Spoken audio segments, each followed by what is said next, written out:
Как находка крестьянина принесла мировую известность маленькому музею?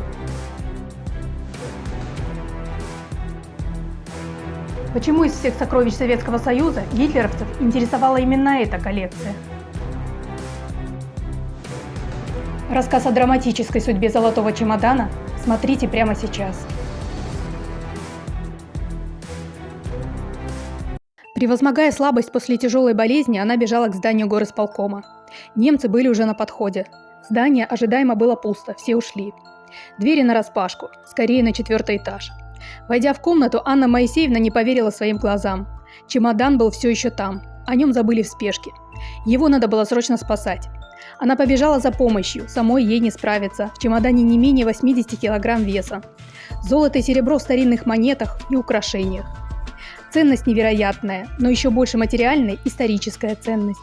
Дело в том, что это фонд Керченского историко-археологического музея, точнее, самая ценная его часть. Так называемый Марфовский клад был найден в 1926 году. Он представлял собой готское царское захоронение 3-5 века нашей эры. С тех пор он хранился в Крымском музее. В 1941 году музей срочно эвакуировали. Его директор Юлий Юльевич Марти упаковался в черный чемодан, принесенный из дома. Однако спешка не помешала подробно все описать. Понтийские и боспорские монеты митридатовского времени, медальоны, маски, бусы, ушные подвески, пряжки, диадема из золота с гранатами и сердоликами и многое другое. Всего 719 предметов. Все это вместе с другими экспонатами было эвакуировано из музея в Армавир. Там ценный груз поместили в здание горисполкома. Но, как известно из истории, захвачен был Армавир. Здание разбомбили, и чемодан, как считалось многие годы, был уничтожен. Полноценное расследование было проведено лишь в 70-е годы. Именно оно показало, что история золотого чемодана тогда не закончилась. Выяснилось, что его перевезли в Дом Советов, где находилась спецчасть горисполкома, которой и заведовала Анна Моисеевна Авдейкина. Именно она в присутствии председателя и приняла под опись ценности. Летом 1942-го Анна Моисеевна слегла с сыпным тифом. И едва болезнь отступила, она, ослабленная и изможденная, пошла спасать вверенное ей. И сейчас ей нужно было спешить. Она понимала, что враг уже в городе. Однако тогда еще не догадывалась, что есть люди, которые разыскивают лично ее. Уже позже стало известно, что по следу золотого чемодана еще из самой Керчи шла специально созданная для этих целей зондеркоманда, в состав которой входили ведущие археологи из Берлина. О наличии Марфовского клада в Керченском музее им было известно задолго до войны. Но почему из всех музейных сокровищ именно он интересовал их особо? Дело в том, что остготы или восточные готы, которым принадлежало захоронение, были одним из древнегерманских племен, живших когда-то в Крыму. Они были предками немцев. Впрочем, интерес к собственной истории ограничивался у гитлеровцев расовой теорией, и германские древности должны были послужить ей на пользу. Итак, Анна Авдейкина с помощью сестры и племянника отнесла чемодан к тому самому председателю горисполкома, вместе с которым и принимала золото музея.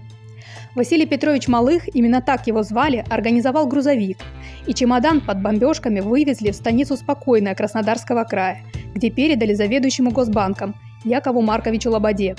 Ну и туда пришел враг. Яков Маркович попытался вывести чемодан в тыл, но наткнулся на фашистов. К счастью, он не вызвал у них подозрений, и они не обыскали его бричку, а просто отправили обратно в станицу. По дороге он свернул в лес и добрался до партизан, где и остался служить рядовым. Скоро отряд попадет в окружение, бойцам будет приказано группами уходить в разные стороны.